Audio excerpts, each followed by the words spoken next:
Bonjour, on est en Catalogne. Ça fait maintenant deux rivières qu'on découvre grâce à Emmanuel, qui a déjà une expérience catalane. Ce sont des rivières que j'ai découvertes pour la première fois cette semaine. Je m'attendais à des pêches plus faciles. C'est des techniques qui sont relativement difficiles, nouvelles pour moi. Et vraiment, je suis très heureux d'avoir découvert ces rivières. Merci Emmanuel. Et Avec voilà. plaisir, Laurent. Effectivement, deux rivières complètement différentes, avec des profils différents, Ouais, hein. ouais. Donc une rivière avec un profil plus technique nymphe au fil, avec peu de poissons qui gobent, La hein, Noguera, ouais. pour la Noguera. Et puis une rivière ici qui est beaucoup plus propice à la pêche en sèche, en nymphe à vue aussi, Sur des temps avec très courts. sur des temps qui sont relativement courts, qui sont encore plus courts en février. Mais voilà, il y a quand même moyen de faire de beaux poissons, mais la technique est, voilà, c'est fin, c'est des poissons qui sont très pêchés, donc il faut être observateur. Bon, moi je m'appelle Claude, je suis un vieux pêcheur au sens propre et au sens figuré, mais j'ai appris à pêcher à la mouche tout seul. C'est-à-dire que j'ai accumulé au fil des années beaucoup de défauts techniques et j'avais du mal à prendre de beaux poissons et là j'ai bénéficié des conseils de mes deux amis. Je suis reparti à zéro sur le plan technique et je suis content parce qu'au bout d'une semaine, là ce matin, j'ai réussi à faire des poissons comme je n'avais jamais fait de ma vie, des poissons de plus de 50, 60, des truites magnifiques. Magnifique. Et voilà, je remercie Laurent et Emmanuel d'avoir accepté de me transmettre un peu de leur savoir. Voilà. Avec plaisir. Et en plus, ça fait toujours du bien d'être avec des copains. Alors là, on est trois amis à la pêche. On a chacun des qualificatifs différents parce qu'on a des façons de pêcher différentes. Je vous le dirai pas, c'est notre secret. Mais en tout cas, voilà, on a vraiment passé une super semaine. Et avec chacun des découvertes, et en tout cas, que du bon moment à partager ensemble. J'espère que vous aurez vous aussi l'occasion de découvrir ces rivières, puis de passer du temps avec des copains. C'est quand même ça qui compte le plus. Tout à fait.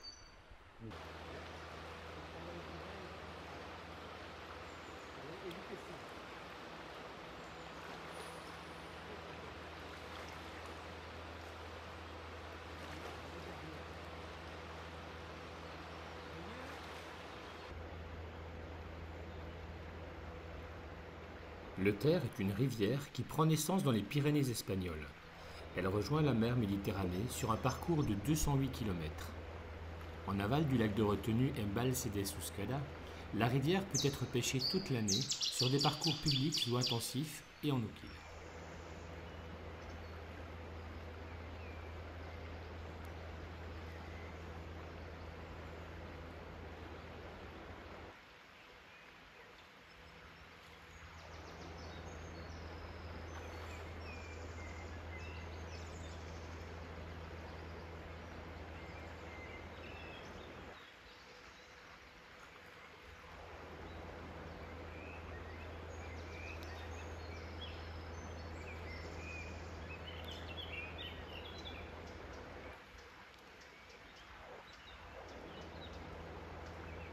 Les pêches d'hiver sont des pêches particulières qui laissent peu de temps d'activité aux insectes et poissons.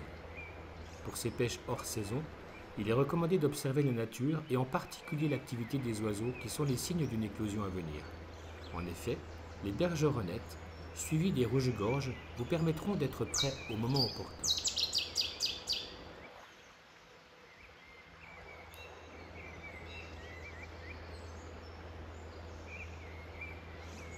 Lorsque le printemps arrive, les poissons sont plus actifs.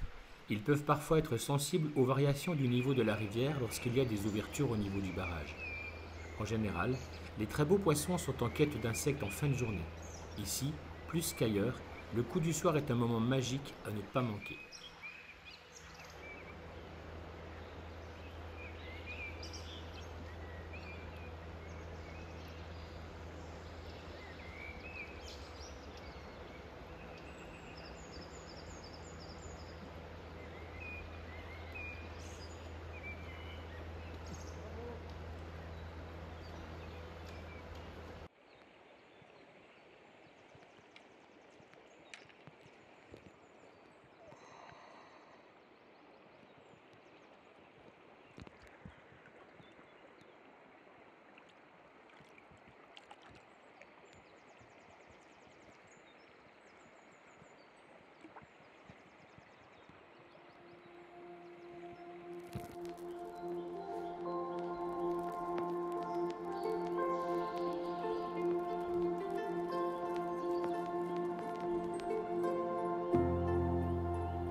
Claude, c'est quoi ces cailloux qu'on voit partout? Il y en a au fond, ils sont un peu rouges, il y en a là des blancs. Ouais, alors ces cailloux arrondis, là, tu vois, c'est des blocs de granit, en fait, qui ont été arrondis, comme ça, usés par la rivière. Alors ce granit, tu vois, c'est une roche qui s'est formée en profondeur dans la terre, à partir d'un magma, un peu comme les magmas de volcans. Tu vois. Et la différence, c'est que les magmas des volcans, ils vont jusqu'à la surface de la terre par une fissure, et puis ça coule à la surface, tu vois, et ça fait la lave qu'on connaît. Et quand la lave monte comme ça, qu'elle s'arrête à 4 ou 5 km de profondeur, elle se solidifie très très lentement. Et au lieu de faire une roche comme le basalte, ouais, ça fait du granit. Une roche, ça peut faire du granit. Bon. Qui est une roche extrêmement dure, c'est ça? Et une roche extrêmement dure. Mais alors après, tu vois, cette roche, tu la vois à la surface. Moi, je te dis qu'elle se forme en profondeur. Alors comment on fait pour la voir là? Mais si on l'a ici, c'est grâce à la formation des Pyrénées qui sont à côté. C'est quand la chaîne des Pyrénées est sortie de terre, quand elle a été poussée, c'était par les forces tectoniques, toutes les roches sont montées, le granit est monté à la surface, et après, l'érosion a enlevé tout ce qu'il y avait au-dessus, les rivières ont tout enlevé, ce qui a formé le sable des rivières et le sable des mers à côté du littoral. Et petit à petit, le granit est arrivé, est devenu visible. Et après, la pluie, la rivière a fini d'arrondir ses boules. C'est très typique d'un paysage granitique. Voilà. D'accord, alors que moi qui pêche en Franche-Comté, là c'est vraiment du calcaire. Ah oui, alors là tu es dans un paysage totalement calcaire, c'est des roches qu'on appelle des roches sédimentaires, c'est des roches qui sont formées à la surface de la terre. Ça c'est des roches qui à l'origine se sont formées en profondeur et qui ont été après dégagées par l'érosion. Voilà. Et le calcaire, lui, c'est du sable compressé, c'est ça? Non, c'est le grès qui est du sable compressé dans les graisses. Le calcaire c'est une roche qui s'est formée dans la mer. Pour te faire une comparaison très approximative, ça se rapprocherait plutôt d'une vase, si tu veux, qui se serait consolidée, dans laquelle on trouverait des coquilles de fossiles, des choses comme ça. D'accord, d'où tous ces mollusques, ces fossiles qu'on retrouve dans le calcaire. Voilà, alors ça peut être des calcaires de mer, c'est la majorité des cas, et ça peut aussi être des calcaires lacustres, c'est-à-dire tu as le même dans le fond du lac de Genève, par exemple. Ah oui, c'est la même boue voilà, qui va se... Tu as des boues, elle n'a pas exactement les mêmes composés chimiques, mais tu as aussi des vases qui se forment, qui donneront peut-être un jour, dans des millions d'années, des bancs de calcaire. Ça s'appelle ça les calcaires lacustres. D'accord. Au printemps, j'ai utilisé avec succès un gamard modèle Nicolas Germain en couleur marron-vert en journée en pêche à vue. Pour le soir, le sedge en flanc de canne ou aile de bécasse est indispensable. Et pour les prospections, les perdigones sont toujours efficaces.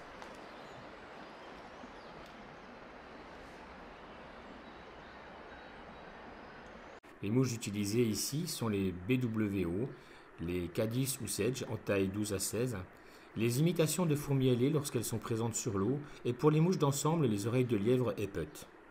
Les nymphes de type pheasant tail, les perdigones, sont efficaces, avec une mention particulière pour le gamard vert foncé. Pour attacher mes mouches, je réalise un nœud simple. Passez votre fil dans l'œillet de la mouche, avec la partie terminale, faites une boucle que vous attachez avec un nœud simple. Prenez votre mouche, que vous passez à l'intérieur de la boucle et en tenant votre imitation entre les doigts, tirez sur le fil pour que le nœud se serre sur l'œillet.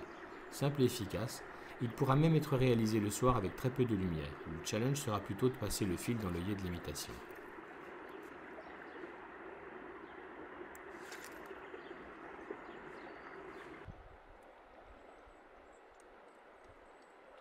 La canne que j'utilise fait 9 pieds pour une soie de 5-6 et les bas de ligne sont en 12 et plutôt 14 centièmes la journée et 16 minimum pour le coup du soir. Pour le matériel, pensez à une réserve de backing suffisante.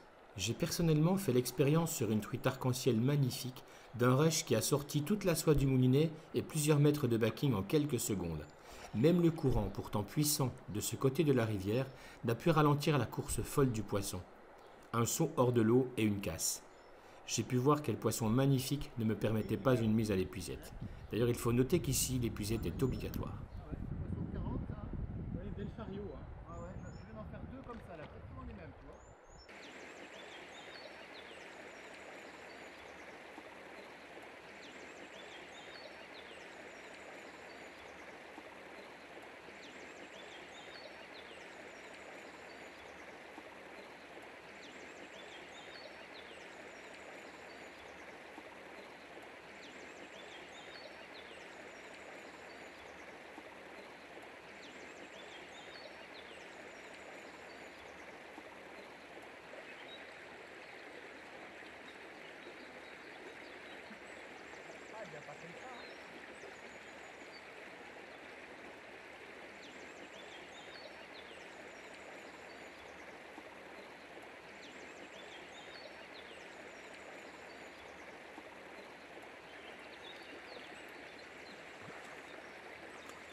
après dans le cuisine.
Le coup du soir. Sur le terre, on peut vraiment parler de moments magiques. La rivière qui semble vide, soudain s'anime, et vous voyez des truites énormes sortir la tête de l'eau pour gober les insectes. Cette façon particulière de gober, au début, m'a fait louper de belles truites. En effet, il est préférable de garder son calme au moment du ferrage. Le manque de précipitation est ici une qualité qui vous permettra de capturer des truites à la robe dorée ou des arcs-en-ciel aussi puissantes que fantasques.